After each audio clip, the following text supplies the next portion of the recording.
오늘은 복음을 전하면 사력을 다해 전해야 한다는 제목을 갖고 여러분과 제가 은혜를 받기를 원합니다.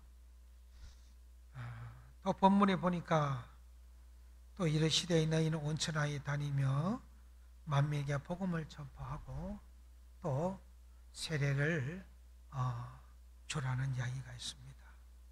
온 천하에 다니며 만민에게 복음을 전파하는 이 말씀을 가지고 이 한 시간에 은혜를 나눌 텐데, 먼저 예수님의 생애를 기록한 마태 또 마가, 누가, 요한에 대하여 사복음서를 가지고 은혜를 나누고자 합니다. 그리고 초대교회의 역사를 기록한 사도행전 첫 번째 부분에 예수님께서 제자들에게 맡기신 그 복음 전파의 사명에 대하여 잘 기록하고 있습니다. 이것은 예수님이 성천하시기 전에 마지막으로 제자들에게 분부하신 말씀들입니다. 예수님의 유언과도 같은 말씀입니다. 이 말씀을 가리켜 예수님의 절대지상 명령이라고 그렇게 표현을 합니다. 이 시간은 복음 전함을 죽을 힘을 다해서 전해야 함을 전제로 해서 말씀을 전하고자 합니다. 첫째, 온 천하에 다니며 복음을 전파하라.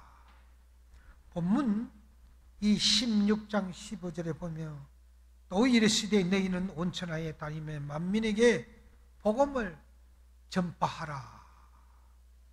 마태복음 28장 19절에서 27절에 보면 그러므로 너희는 가서 모든 민족을 제자로 삼아 아버지와 아들과 성령의 이름으로 세례를 베풀고 내가 너희에게 분부한 모든 것을 가르쳐 지키게 하라고 말씀하고 있습니다.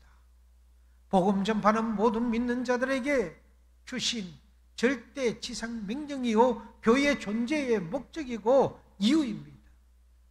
우리가 복음을 전파할 때 믿음이 성장하고 하나님의 은혜가 임하게 되는 것입니다. 교회가 선교하는 교회가 될 때 날마다 교회는 성장하고 부흥하게 되는 것입니다. 우리가 예수를 믿고 전도하지 않으면 믿음이 자라지 않습니다. 교회가 선교하지 않으면 교회 동안 부흥이 멈춰버리는 것입니다. 교회가 선교에 힘쓸 때 교회가 부흥하고 그 나라가 선교에 힘쓸 때 그 나라가 부흥하는 그런 것을 우리는 지금까지 이 대한민국을 통해서 보아왔다는 사실입니다. 선교가 멈추면 그 나라의 부흥도 멈추는 것입니다. 오늘날 우리나라도 예외는 아닐 것입니다. 그러므로 우리는 때를 얻든지 못 얻든지 환경이 어떠하든지 복음을 전해야 하는 것입니다. 성도 여러분, 우리 모두가 다 선교사이며 우리 모두가 다 전도사입니다. 선교와 전도의 뜻을 보면 우리가 우리 나라 사람에게 같은 말로 복음을 전하는 것을 가르쳐 우리는 전도라고 하지요. 또한 우리가 다른 나라 사람, 다른 문화권, 다른 언어권에 있는 사람에게 복음을 전하는 것을 우리는 선교라고 말을 합니다. 그러니 전도나 선교나 이건 똑같은 내용입니다. 예수가 우리의 구세주가 되신다는 것을 만방에 전하는 것이 바로 전도요 선교인 것입니다. 이것이 바로 복음입니다. 복음이란 것은 늘 말씀드리지만 기쁜 소식이라는 말씀입니다. 죄와 절망에 살던 우리에게 예수님이 우리를 구원해 주셨다. 예수님을 믿고 회개하면 제사함을 받는다. 그래서 우리는 구원함을 받을 수 있다. 이 소식을 전하는 것이 바로 복음입니다. 모든 사람이 제 가운데 태어나서 제 가운데 살다가 제 가운데 죽어갑니다.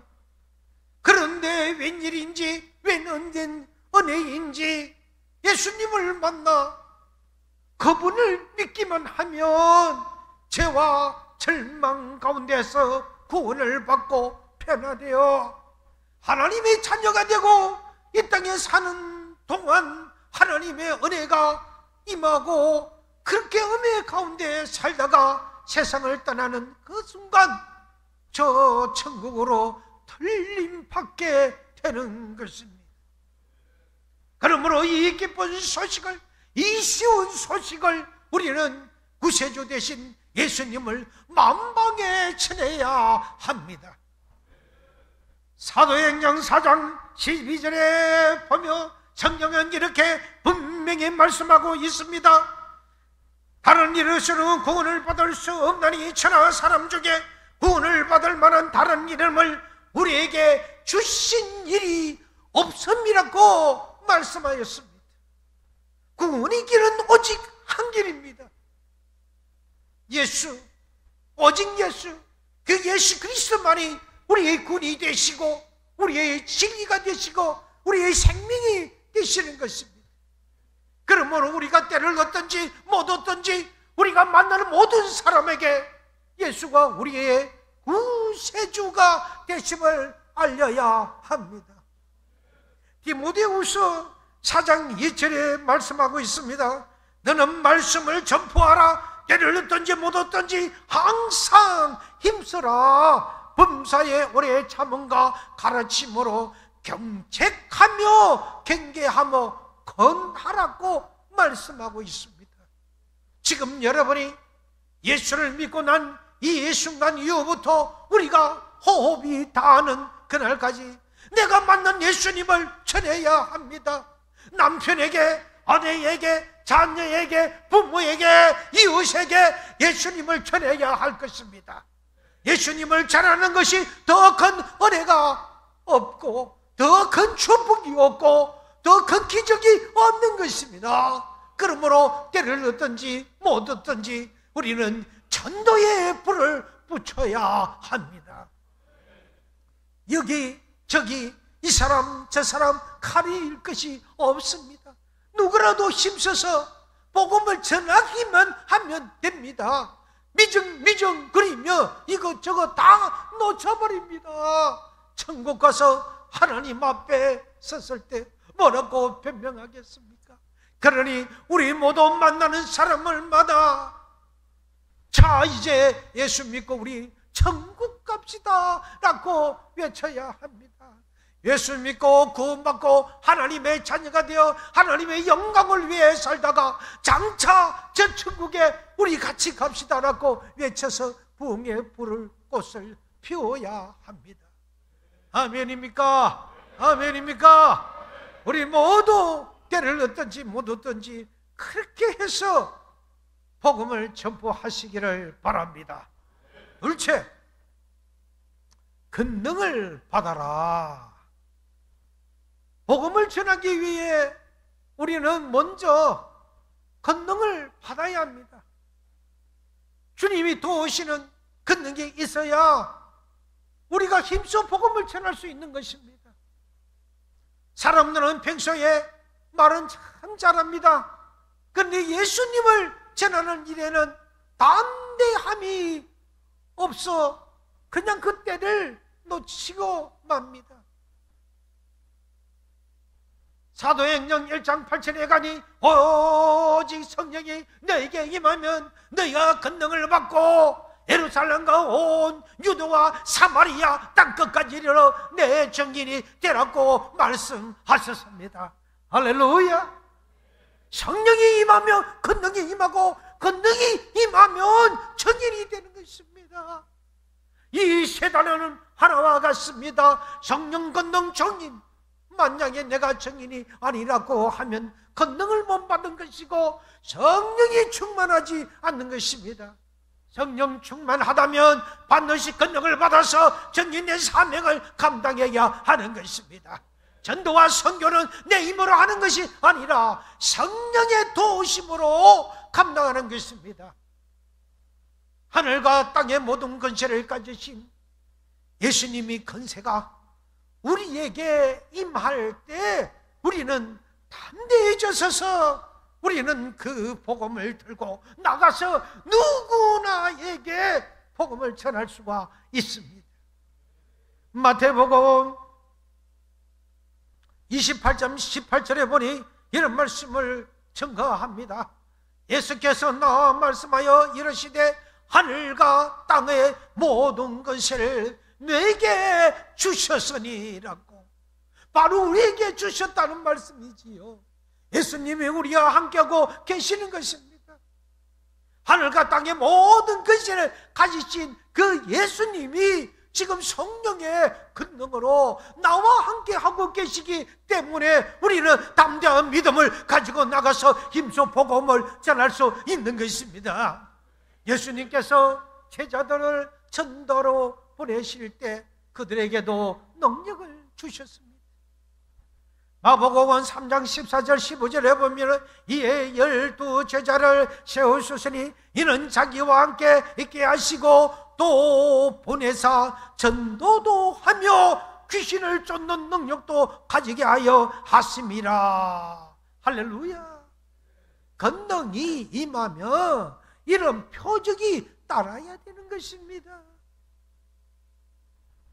많은 표적이 따라야 되는데 오늘 본문 17절 18절에 보면 5가지의 내용을 함축해서 우리의 증거해 주고 있습니다.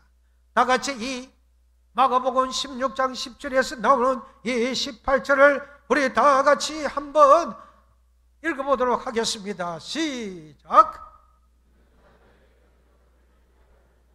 곧 그들이 내 이름으로 귀신을 쫓아내며 새 방언을 말하며 뱀을 잡으며 무슨 독을 마실지라도 해를 받지 아니하며 병든 사람에게 손을 얹어 나으시더라. 아멘. 아멘. 아멘 하는 자에게 이 말씀이 임할지어다. 아멘. 부디 이 말씀이 우리 모두에게 임하여 줘서 이 말씀이 나의 말씀이 되어서 그렇게 주신 권세를 임하시는 그런 모든 우리 성도들이 되시기를 바랍니다. 셋째, 우리는 귀신을 쫓아내야 됩니다. 이 더럽고 추악한 이 귀신들, 이 버글버글거리는 이 귀신들 다 이 방면에 보고 쫓아내 버려야 합니다. 믿는 자에게는 이런 표적이 따르리니 어떤 표적입니까? 성령입니다. 그들이 내 이름으로 먼저 귀신을 쫓아내며 누구 이름입니까? 예수님 이름입니다. 예수 이름으로 귀신을 쫓아내야 하는 것입니다. 홍길동 이름이 아닙니다. 최초롱 이름이 아닙니다. 우리 예수님입니다. 우리 삶 가운데 우리를 절망과 고통에 처하게 하는 귀신을 쫓아내야 합니다. 예수님께서 천국 복음을 전파하실 때 귀신 들린 모든 자들에게서 귀신을 먼저 쫓아내셨다는 사실을 기억해야 하십니다. 누가복음 4장 35절에 보니 이렇게 말씀을 또 합니다. 예수께서 꾸짖어 이렇게 돼 잠잠하고 그 사람에게서 나오라 하시니 귀신이 그 사람을 무리 중에 넘어뜨리고 나오되 그 사람은 상하지 아니하였다고 말씀하였습니다. 귀신은 사람들의 마음에 약한 생각을 집어넣었습니다. 잘못된 생각을 집어넣었습니다. 반환된 생각을 집어넣었습니다. 탐욕과 노예가 되게 하고 다르게 삶을 살아가게 만듭니다. 신앙을 약하게 만들고요, 자주 흔들리는 그런 사람이 되게 만들고요, 사람과 사람 사이를 미혹해 서 원수되게 만들고요, 이 사람에게 말 저 사람에게 이간질하게 해서 원수되게 만들고요, 그래서 미혹하게 해서 이상한 복음을 가지고, 복음 아닌 복음을 가지고 사이비 이단으로 쫓아 달리게 만드는 것입니다. 그래서 예수님을 못 믿게 하는 것 아닙니까? 이단들이 믿는 예수, 우리가 믿는 예수가 같은 예수입니까? 그건 다릅니다. 저들이 믿는 하나님, 우리가 믿는 하나님이 같습니까? 그건 다른 하나님입니다. 착각하지 마세요. 착각하면 지옥 가는 것입니다. 또한 귀신은 점점 우리를 통하여 점을 치게 만들고, 구슬하게 만들고, 거짓말하게 만들고, 귀신은 더럽고 추악합니다. 귀신은 악한 일을 행합니다.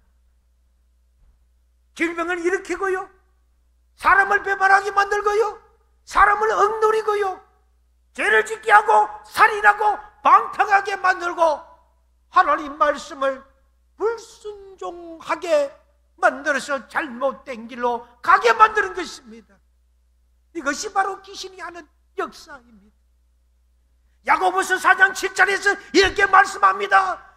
그런즉 너희는 하나님께 복종할지어다. 마귀를 대적하라. 그리하면 너희를 피하리라고 그렇게 말씀하고 있습니다. 할렐루야, 할렐루야.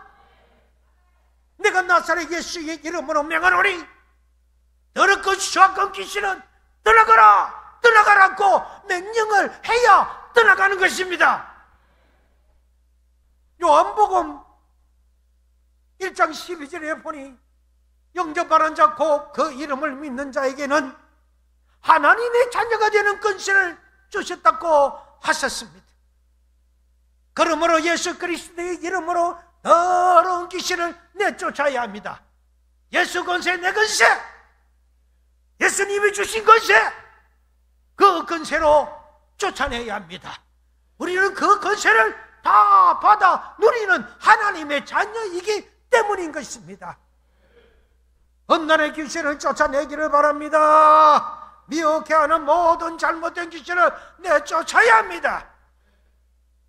멀쩡한 사람도 자꾸 미혹한 자리에 가면 잘못되어져 갑니다. 그러다가 미혹된 자리에 가지 마라, 가지 마라 해도 가면은 결국은 미혹된 자가 됩니다. 술자리에 가지 말아야 합니다. 술자리에 가서, 자리에 가서 그 자리에서 죄지지 않게 해달라고 기도하는 것보다 아예 그 자리에 안 가는 것이, 그것이 진리지요. 그것이 최상의 방법입니다. 세상에서 가장 우리를 미혹해 하는 것 중 하나는 무엇입니까? 우리가 가장 나약한 것이 무엇입니까? 그건 바로 물질의 유혹입니다.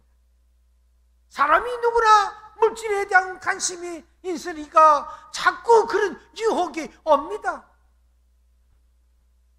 아주 수년 전에 강원도 정선에 있는 카지노에 한 번 간 적이 있었습니다. 여행을 하면서 둘러서 그래서 지나칠 수가 있었는데, 그 카지노에 가면 얼마나 많은 사람들이 폐인이 되어 있는지 모릅니다. 그는 바로 도박의 귀신에 사로잡혀서 온 재산을 다 날려버리게 합니다. 그곳에서 지금도 1년에 수억을 잃은 사람들이 수많이 일어나고 있고, 그나마도 저들이 타고 갔던 자동차마저도 다 저당 잡혀서 다 날려버리고, 그래서 폐인이 되어 노숙자가 되어서 그 주위를 비비빼야 하다가 결국은 자살하고 많은 그런 불쌍한 영혼들이 1년에 이래서 수십 명은 된다고들 합니다. 사랑하는 여러분, 우리를 미혹해 하는 이 악한 귀신의 세력을 예수 그리스도의 이름으로 물리쳐야 합니다. 만약에 제가 예수님을 알았다면 그런 비참한 생활을 하지 아니했을 것을 뻔하지 않겠습니까? 사랑하는 여러분, 우리가 귀신을 물리치고 난 다음에 그 다음은 무엇입니까? 우리는 새 방언을 말하며라고 말씀하고 있지 않습니까? 새 방언을 말하게 되는 것입니다. 언어가 바뀝니다. 부정적인 언어가 긍정적인 언어가 바뀌고 저주의 언어가 축복의 언어로 바뀌는 것입니다. 그래서 성령 세례를 받을 때 방언이 터져 나오는 것입니다. 사도행전 2장 4절에 보니까 그들이 다 성령의 충만함을 받고 성령이 말하게 하심에 따라 다른 언어로 말하기를 시작하니라고 말씀하고 있습니다. 우리가 방언으로 기도할 때 하나님께서 우리의 삶 가운데 성령의 감동을 주셔서 내 영으로 기도하고 마음으로 기도하게 만드는 것입니다. 우리가 우리말로 이렇게 기도하게 되면 기도는 1시간을 넘기기가 참 힘들어요. 그런데 방언으로 기도하면 1시간이고 2시간이고 3시간이고 그 이상도 할 수가 있습니다. 성령의 충만으로 기도하니까 성령께서 나와 함께 하시기 때문에 내 마음의 기쁨과 편안함을 주심으로 더 깊은 기도로서 그렇게 들어가다 보니까 시간도 좋고 4시간도 좋지 않습니까? 성령으로 기도하면 성령이 우리를 이렇게 도우시는 것입니다. 로마서 8장 26절에 보니까 성경은 이렇게 말씀하고 있습니다. 이와 같이 성령도 연약함을 도우시나니 우리는 마땅히 기도할 바를 알지 못하나 오직 성령이 말할 수 없는 탄식으로 우리를 위하여 신이 성령께서 간구하시니라고 말씀하고 있습니다. 사랑하는 여러분, 오늘 말씀의 결론을 맺기를 원합니다. 성령 충만함을 받아서 새 방언으로 주님 앞에 주를 부르짖어 기도할 때 막힌 담이 무너지고 답답했던 것이 해방되고요, 묶임을 받았던 것에서 부르짐을 받게 되고 불안과 공포가 사라지고 마음의 기쁨과 평안함이 넘쳐나게 되는 것입니다. 기도가 응답되고 주님의 축복이 임하게 된다는 것입니다. 늘 입에서 불평하듯 원망하고 부정으로 말하던 사람이 성령 받고 나니, 은혜의 충만함을 받고 나면 기뻐하고 감사해서 늘 보는 사람에게 감사합니다, 고맙습니다는 그러한 행동이 달라지고 언어가 달라졌다고 했습니다. 그리고 긍정적인 말을 하는 그러한 축복받은 하나님의 사람으로 바뀌게 되는 것입니다. 사모하시기를 바랍니다. 여러분, 사모하는 자에게 하나님께서 성령으로 하나님께서 주신다고 하셨지 않습니까? 사모하는 자에게면 하나님이 반드시 주시기에 여러분 사모하여 그래서 주시는 그 은사를 받으시기를 바랍니다. 성도 여러분, 우리 모두 성령 충만하여요, 그리하여 우리가 복음을 증인하는 증인이 됩시다. 늘 그렇게 해서 내 입에서 만인에게 복음을 전파하게 하고 복음을 전파하려 할 때 주님의 그 권능이 나에게 또 임하여 주셔서 귀신을 쫓아내고 새 방언을 말하고 뱀을 집어 올리더라도 내가 무슨 독을 마실지라도 해를 받지 않으며 병든 자에게 손을 얹어줘 병든 자가 낫고 그래야 축복이 임하여져서 기적을 이루어내는 그런 우리의 소연의 모든 성도들에게 임하게 되어 지시기를 거룩하신 주 예수 그리스도의 이름으로 축원드립니다. 축원드립니다.